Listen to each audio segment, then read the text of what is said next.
According to the students of West Bloomfield High School, students have been labeled by where they live. Labels students are given about race, ethnicity, and where they live are all factors that are out of their control. However, people still label each other for these differences every day. You might think that this is just an issue occurring now, but this has actually been an issue for many years. Students of West Bloomfield High School have been suffering from economic discrimination for a very long time. Diane Stumpf was one of those students who used to attend West Bloomfield High School back in 78 to 81. In the time she attended school, there used to be a railroad track that divided the north and south end of West Bloomfield. She says, "I was literally on the wrong side of the tracks. I was on the north end of West Bloomfield, and it was divided by the railroad track, and if you lived on the north end, you were called a slum."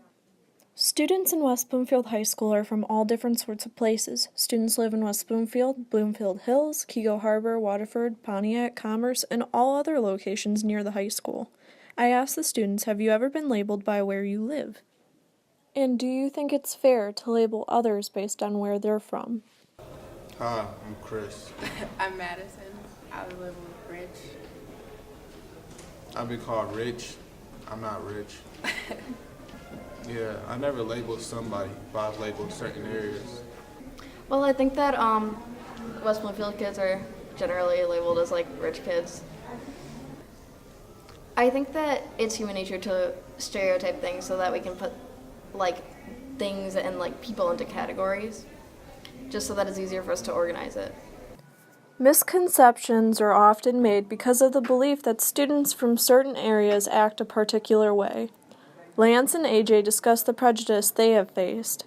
I mean, some people sometimes just automatically assume I'm from this district specifically. I live in Commerce Township, Michigan, which is in the Walled Lake District.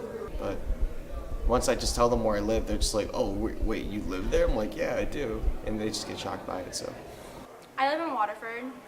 Well, I used to live in a trailer park when my dad lived in one, and whenever I'd be outside playing with my friends who also lived in the trailer park and like riding our bikes and things, we'd get called trailer trash by people, and me and my friend have also been called that in a school area, and we had like bad people living close to us that like dealt with drugs. We had cops like that kept going and leaving, and they would call us trailer trash as well.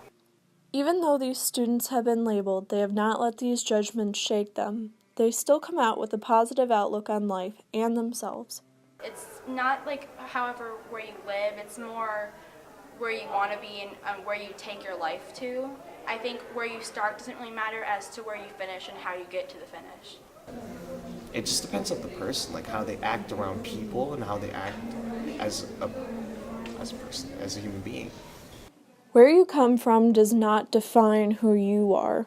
Only you can make up the person that you are today. Become the person you want to be and not what others want you to be.